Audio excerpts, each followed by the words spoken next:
everyone, and welcome to Heart in Hand, the Rangers podcast. The football may have stopped, but we haven't, because of course there's always something going on around Rangers. My name's David Edgar. I am your host as always, and joining me this week to discuss a big change at the top of the Rangers pyramid, with Dave King stepping down as he had intimated in December. He would step down at the end of March. He's kept his word, and Douglas Park has been appointed as the temporary chairman. Joining me to discuss it is Andy McGowan. Hello, big man. How are you doing? How are you coping? I think it's fair to say. I'm coping fine, Davey. I'm the same as you. This is nothing to me, sitting in the house and not speaking to folk. I'm more antisocial than I've realised, to be honest. Tonight I was finally realising it as well. You'll be missing the games, though.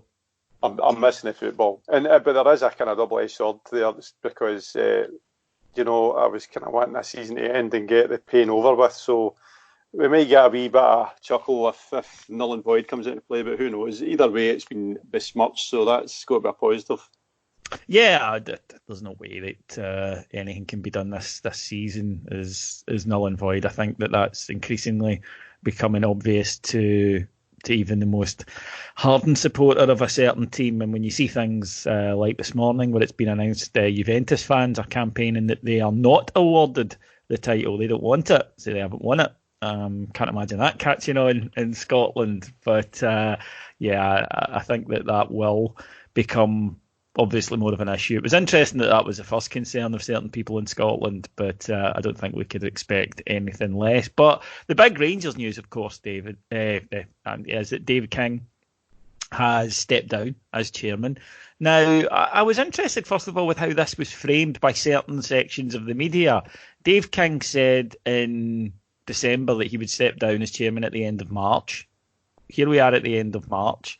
Dave King said he was stepping down. And yet some of the papers, including, the Daily Record, ran with the headline "King walks away," which was, just so obviously Celtic supporter porn that it was actually quite tragic. And I didn't quite understand this sort of idea they were trying to spin, that he was getting out of Dodge, when, in fact, he'd been very honest and said the coronavirus crisis has badly affected my businesses. I need to be full-time on them. But he didn't actually do anything he hadn't said he was going to do. No, so there's two sides to this. There's the truth and then there's the newspapers, because I think we live in a clickbait world. I think we all realise that.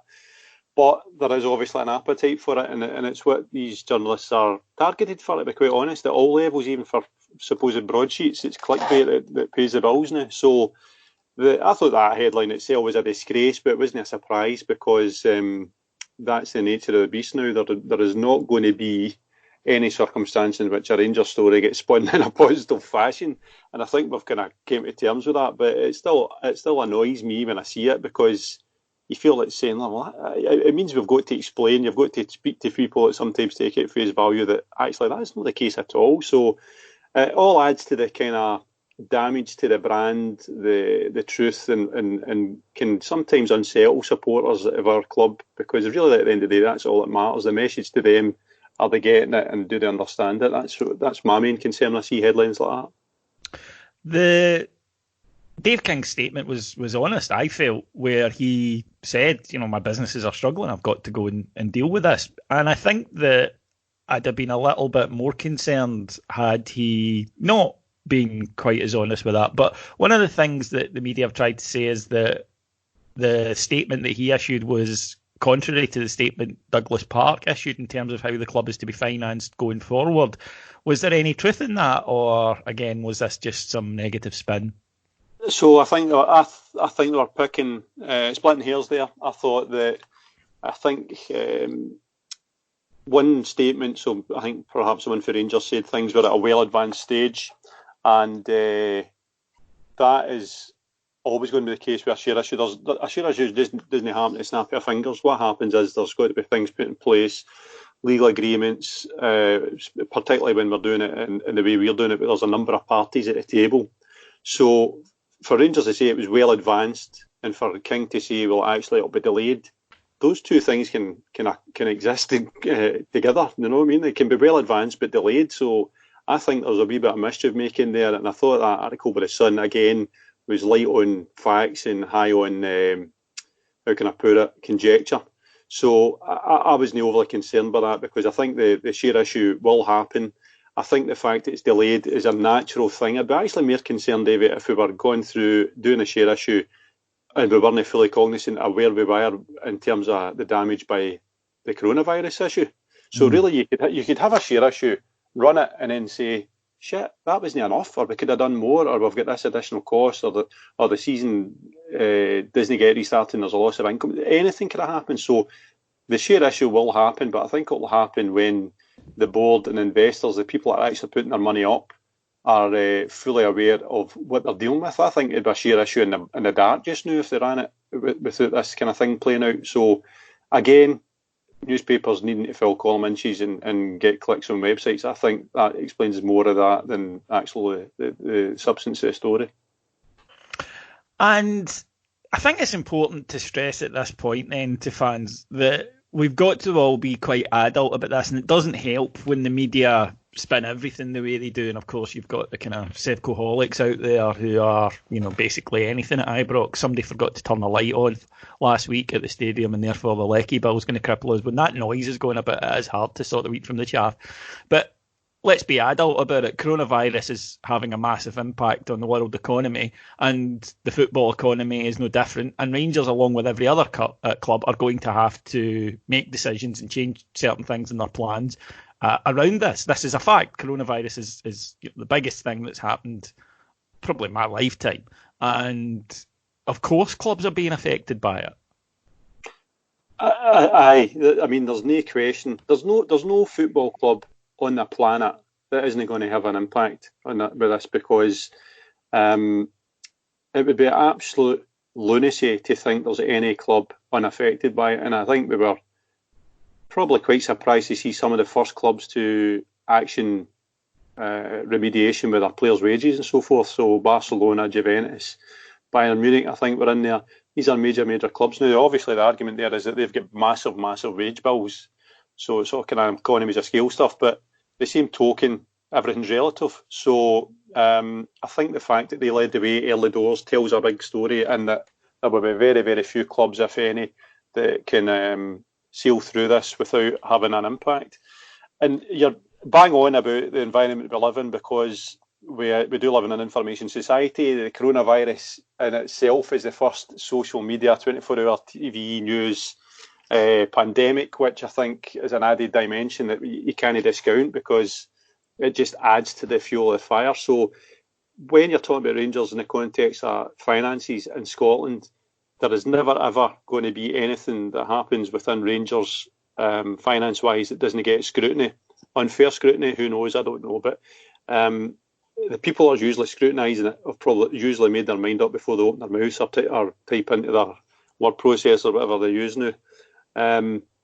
So if it comes out that Rangers are making remediations to wage bills, costs, cash flows, asking for season ticket money, like whatever it is, it should be taken in the context that this isn't a Rangers issue. This is purely and simply an industry issue, first of all, but beyond that, a global economy issue. So I don't think that we should be concerned as such that there's something happening to Rangers that is any way a flashback or worthy of a flashback to the dark days of 2011, 2012 and everything we went through since then.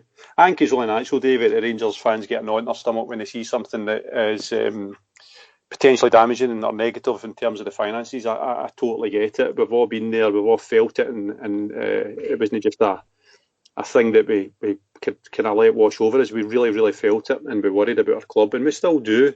And I don't think that's a particularly bad thing, because what it should do is it should kind of stop the likelihood of things going too far as they did before. So it will come. I'd be very surprised if it doesn't happen sooner rather than later.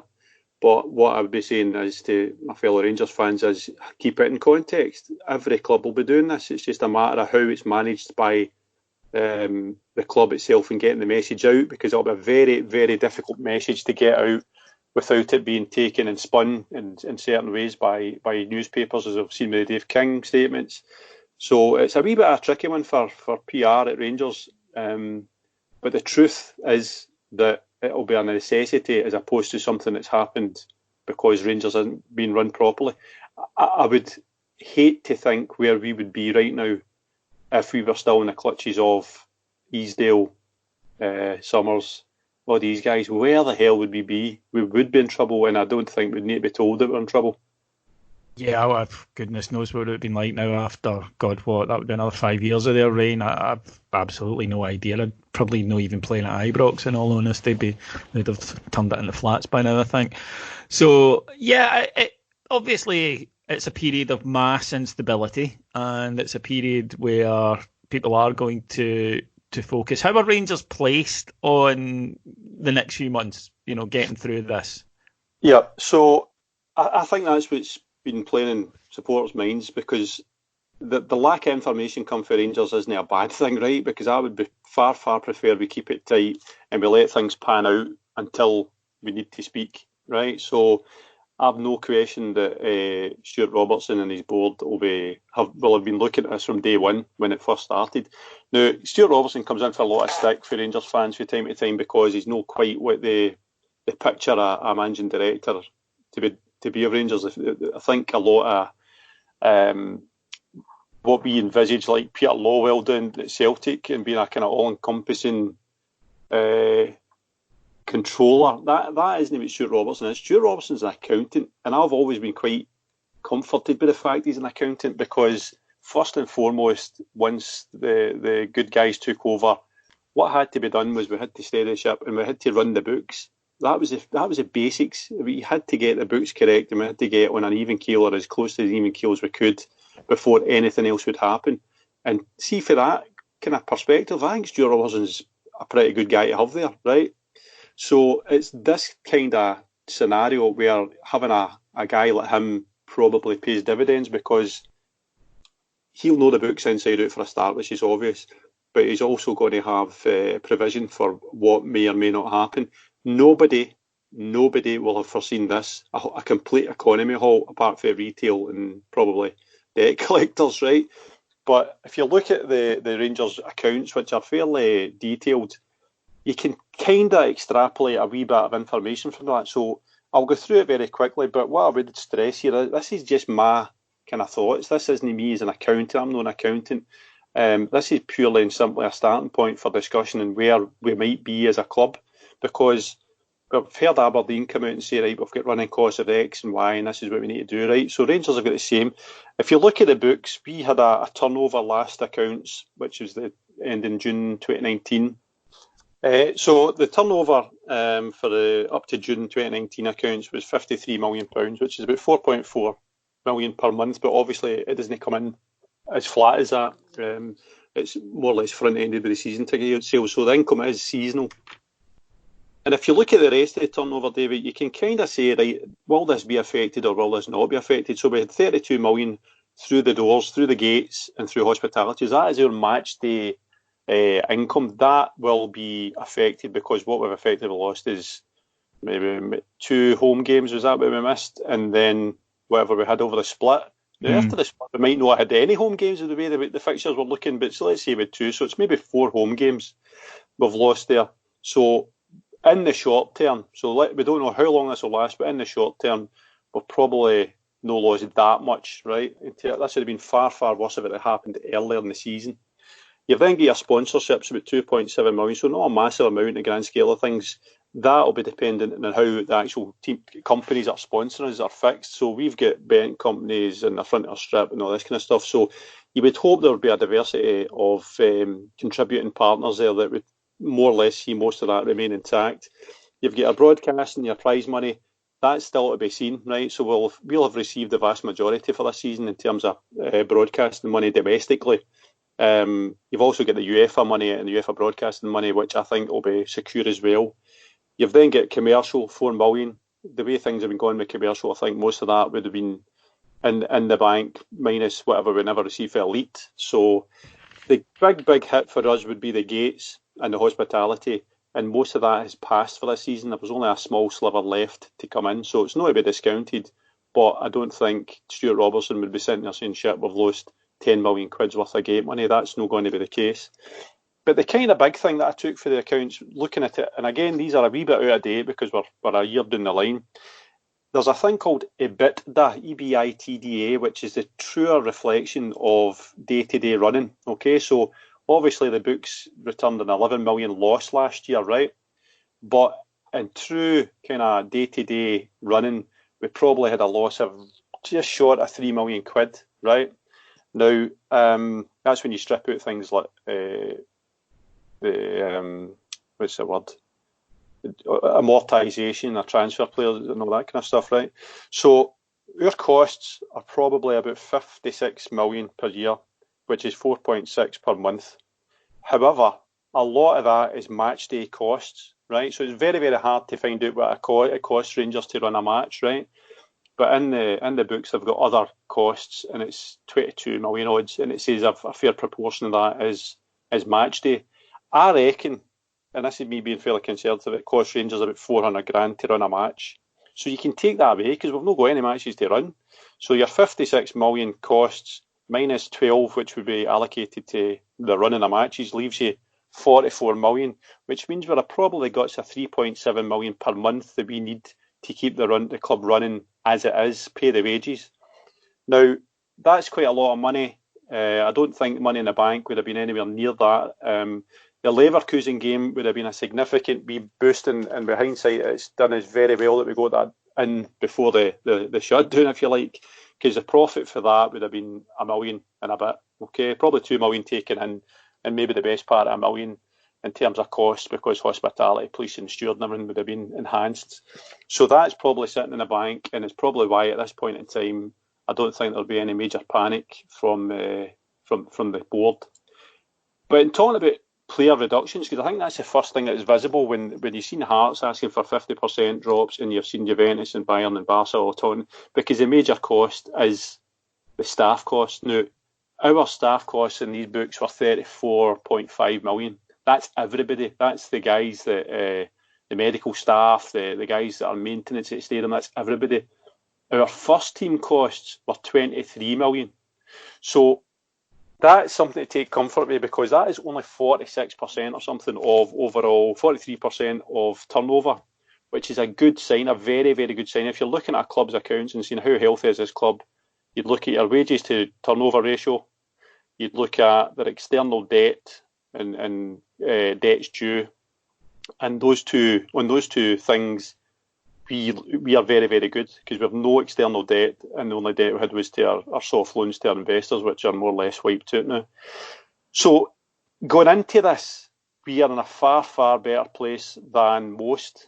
A wee bit of money in the bank, I would imagine, but I do think that the longer this goes on, I think it's inevitable that the players will be approached to see some kind of reduction. I think that they might bring forward the season ticket sales. The big problem for us and for every football club is supporters themselves are going to feel the pinch here, because I feel extremely privileged that I'm working for a big company and my wages are intact and I don't need to worry about furlough or anything like this.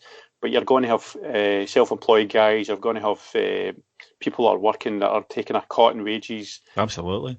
That is going to pinch football clubs. It's going to pinch everybody in the economy, but it's going to pinch football clubs, because the season ticket is... it's not always sometimes it's the first thing to go. It's like golf club fees and stuff like that. It's a luxury. I mean, as much as we all adore our football club and love it and live it, I absolutely understand that a family with children going through this, then if you're looking to cut expenses, then that would be one that would go, and I don't think anyone could have any complaints about that, in all honesty.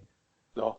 And the thing to remember here is this isn't a Rangers thing. I mean, Celtic and big clubs down south will feel that. They won't feel like so much down south, because the majority of their their income comes from TV. So a lot of what happens to their kind of books and what their plans going forward will depend on how Sky and BT treat their payments due. And there's an interesting precedent about that. Yeah, I think you're just about to mention. Aye, so you mentioned it, David, just before we came on, the Canal Plus, major TV company in France, probably the biggest TV company. They're at kind of loggerheads with the French Professional League, because they're basically going to withhold millions of pounds. 152 million. Is it? I mean, that's a chunk of change. That's huge. And if that is the way that TV companies are starting to think, because it's not as if it's two bob they're talking about, it's a lot of money and they've got shareholders and they've got fiduciary duties and everything else. They're no charities. So if that comes back to bite English clubs in the arse, then they will feel as much pain as we do because their biggest single revenue source is going to be completely side. So I think we've got a major existential crisis here because by the time this is over, the league that we play in, and as much as we all hate the bastards and how they treat us and everything else, you do need to have a league to play in. A lot of these clubs could be in severe financial distress. The longer it goes on, the worse it will be. And I think Hearts, Aberdeen, who else has spoke about it, Hibs, I think that's just the start. I think there's a lot of things to be fearful of. But again, I don't think Rangers will be in trouble because what we've went through in the past 7-8 years, I'll always say to anybody that was kind of arguing against their demise or continued demise was that the story of Rangers is that the support is always going to be there in whatever shape or form, and the numbers will usually be more than others. So the support will see us through, but I think it'd be remiss of me not to say that the investors we've got at the table, and again this comes back to Dave King leaving and Douglas Park coming in and how they've the media's painted it as him walking away. That's a lot of crap because if he's walking away because something's awry, do you think Douglas Park, who's probably one of the most successful private individuals that Scotland's ever seen, is going to walk in and say, I'll take the reins now and I'll take the blame for a downfall? Or John Bennett, who's an incredibly successful fund manager, is going to come in and besmirch his reputation by standing in charge of Rangers when the walls are falling down? It's nonsense. These guys will have a plan. They'll be cognizant of the demands that are going to be placed upon them. And between the supporters and investors that we've got, which we're very lucky to have, I would say that we'll get through this. But I think there needs to be a major recalibration of expectation because where this will impact is transfers and so forth. So if you're down 5 million because of this coronavirus, that 5 million hole's got to come from somewhere. So it might be the playing side of stuff and the kind of extravagancies that we might have seen in terms of player purchases might need to be reined in a wee bit. And the fans will just need to be aware of that. There's not a never-ending money tree at Rangers. This is a new reality we're entering into because of coronavirus. I know this is the problem. That nobody knows. It's open-ended, so nobody really knows what the future holds for the next 3 to 6 months. In all honesty, nobody I think could confidently say this is how this is going to pan out. And sport is important. Sport is vital, but it's not priority. You realise in times like this what really matters. So we all understand that it has to be pushed to the background. And it means that people have to focus on real life issues before we can really start to worry too strongly about football. But if you're employed by a football club, you have to make sure you're doing the best for them. But I think we're going to see things in Scotland pretty soon, Andy, like football clubs approaching the government for this 80% of wages being paid. We are going to see that. It's up to $2,500 a month. So I think that would be the very maximum that certain players can have. But I think that if you look at the way that Hearts in particular have taken steps almost immediately, and I think I've been very honest, some might say a little too honest in all good conscience, but they have come out and tried to keep people up to date on what's happening. And I think this is not something that always happens in Scottish football, and it's difficult for us because we know that others won't do this with us. But we need to try and be mature and look at it and say, there will be cuts. There will be things that differ. There will be decisions that have to be made that are quite difficult. But so long as people are growing up about it, then we'll get through it and the game will get through it. The bigger worry is, of course, if you're a club at the lower end of the spectrum and you don't have the fan base that you can turn to, then you're going to be in a bit of bother coming through this. And as you mentioned, even clubs in England, if TV companies say you didn't play the games, we can't pay you the money, then you're looking at huge revenue streams affected. You're looking also at court battles, but they won't get resolved quickly, and a massively changed landscape. Yeah, I don't think it'll come to that because what if Sky or BT say to clubs, well, actually we're withholding tens of millions of pounds. Effectively, what Sky and BT are doing is damaging the product that they ultimately are trying to sell. But at the same time, there needs to be a a kind of realisation that they're not there to fund extravagancies like players on 300 grand a week and stuff like that. There's got to be a reality check. So Sky, I think there will be a compromise somewhere along the line, but there will be teams. I mean, there's Aston Villa running at something, their wage bill is something like 175% of what their income is. Jesus. I know. If they have a major revenue source cut by any amount, they're going to feel it so badly that it could set them back years. So it's all relative, because I'm glad that we're in the position. So when I was talking about the figures there, David, I'm saying about wages to turnover ratio and all this kind of stuff, I'm glad that on paper, looking at our books, and I've said this last time, I've not been overly sycophantic, but I've always been honest in terms of what my understanding of the books were, and I thought they were good, I thought they were transparent, I thought they were steady, and I thought they were reflective of where we were as a club since the return for disaster, which was we were back up to roughly where we were in terms of turnover, but we were also getting the added bonus of having investors kind of supercharge the return by spending a wee bit more and covering up that difference. So we're in a good place getting into this crisis, but there's no club that will be immune to it. Folk will say to me about Celtic and say, oh, well, they'll sail through it because of the cash in the bank. They've got cash in the bank, right? But the cash in the bank was probably at the highest point to suit their books, because one thing that Celtic are good at is making their books look as best as they can. And they have a wage bill that's probably double yours, to be quite honest with you. They also have 26 million in short-term Yes. outgoings. So that needs to be paid. You know, I mean, this will be other clubs who they owe that money to in the main, and those clubs are going to come and say you're due to pay us. You know, so that I assume the majority of that is transfer money.